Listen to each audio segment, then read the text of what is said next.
All right. Remember Abbott and Costello? Who's on first? What's on second? Well, Janet Yellen seems to have no clue. Here she is. You tell me what her bailout policy is. Take a listen.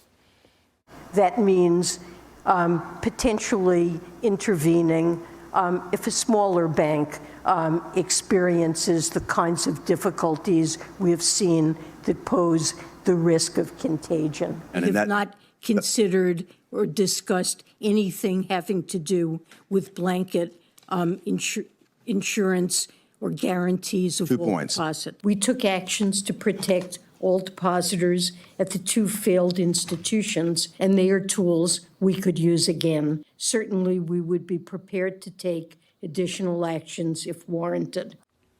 Fabulous. It's just fabulous. Joining me now to discuss this, it was Abbott and Costello. I hope people know who Abbott and Costello was. I know we do. John Carney, Breitbart economic and finance editor and co-author of the great Breitbart Business Digest. Liz Peek, syndicated columnist and Fox News contributor, both helping us more this week, and we appreciate it very much. Liz, go ahead.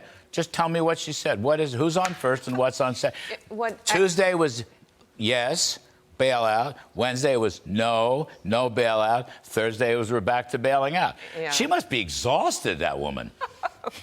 You know, the bad news is it depends who she's talking to. So when she's talking to Congress and she knows that she has no authority to guarantee all deposits, that has to come from Congress. Then she changes her message. I mean, I think this was embarrassing, but really more important, Larry. What is Janet Yellen's job right now? It is to fix the banking system and to reassure Americans that we don't have a problem. Mm-hmm. How reassuring is it when she moves from target to target like that, and we have absolutely no clear idea coming out of this week of what her policy is? We don't know what the government's going to do. I think you're totally right, John Carney. First of all, the crisis isn't over. Second of all, she's not over.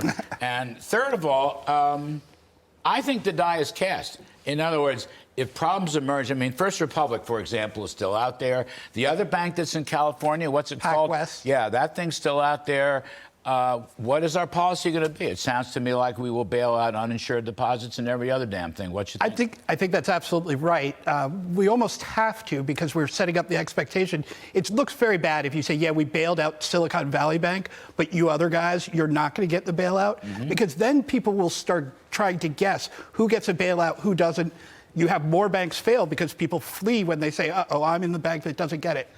Back in 2008, my brother Brian did an interview with Anna Schwartz, who was a co-author of the book On the Great Depression with Milton Friedman. One of the things she said was that we were doing things wrong in 2008 because we weren't following a set rule book, and we were just doing everything ad hoc.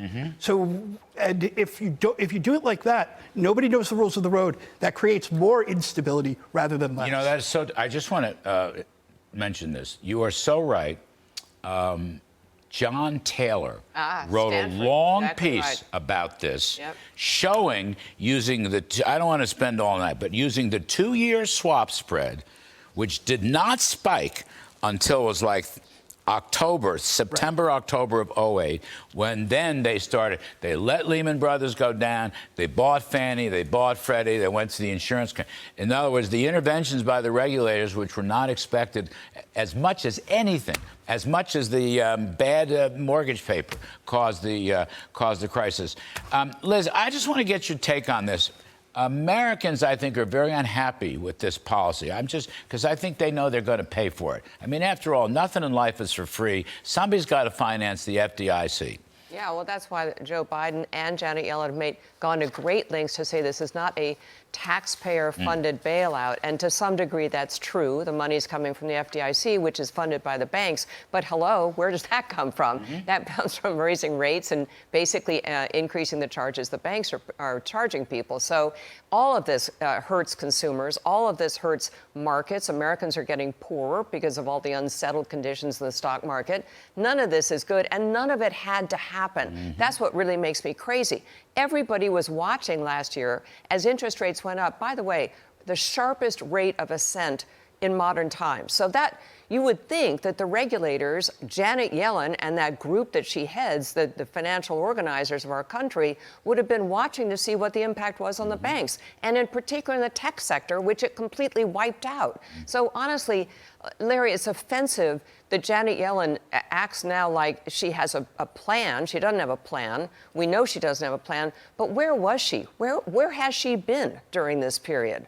Well, we know where she's been. Yeah, They've been sitting there worried about climate change the whole time. That's exactly right. Climate risk all the way, That's interest it. rate Yeah. risk. That's it. The basics of banking, they weren't paying any attention to. Exactly right. I mean, all that stuff we speculated about. Yes.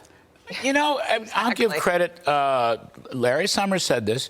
He said, instead of worried about inflation and interest rates, they're worried about climate change. And that's not the role of central bankers. Summers must have said that 2 years ago. And by the way, the Financial Stability Oversight Council, which met today, I guess because they actually realized they have a problem on their hands, in the February meeting, read the readout. It's available on their website. They were talking about climate. I know. Their 22 annual report was about climate. I mean, you really can't make this up. That's what they were worried about. John Carney, the banking crisis ain't over, but the economic story is not over yet either.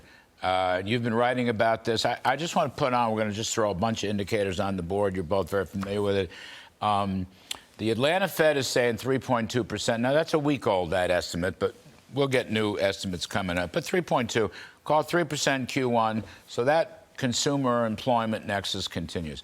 On the other hand, manufacturing falling, M2 collapsing. We're going to show this on the full screen. CRB, commodity index, which is a good measure, flat to down.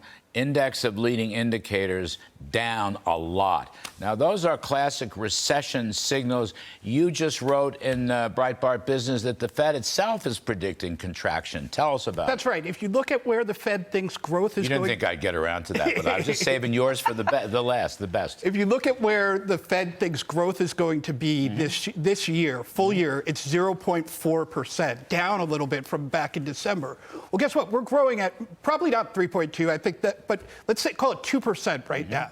So if we're growing at 2% now, we're probably going to be growing more than 1% in the second quarter. So that means there has to get, how do you get it all the way down to 0.4? You have to have a pretty steep contraction in the third or fourth quarter. The Fed is, they hate to say that. They don't want to admit it. But that is what those numbers mean. They're saying we're predicting a very steep downturn in the second half of this year. Liz, what do you think about all this? I think in the midst of the banking crisis and speculation about the Fed meeting, people have kind of forgotten about the shape of the economy, where it's going. What do you think? Yeah, I think we're in for a slowdown. I think the inverted yield curve is a really good indicator of that. The fact that money supply is plunging. I think, some economists came out this week and said this is unprecedented that they would raise rates into what's going on, into a financial crisis, into the shrinkage of money supply and so forth. Just to add, I don't mean to interrupt, but Larry Lindsay this morning, somebody wrote, the 2-year note yield has just plunged so far underneath the federal funds rate.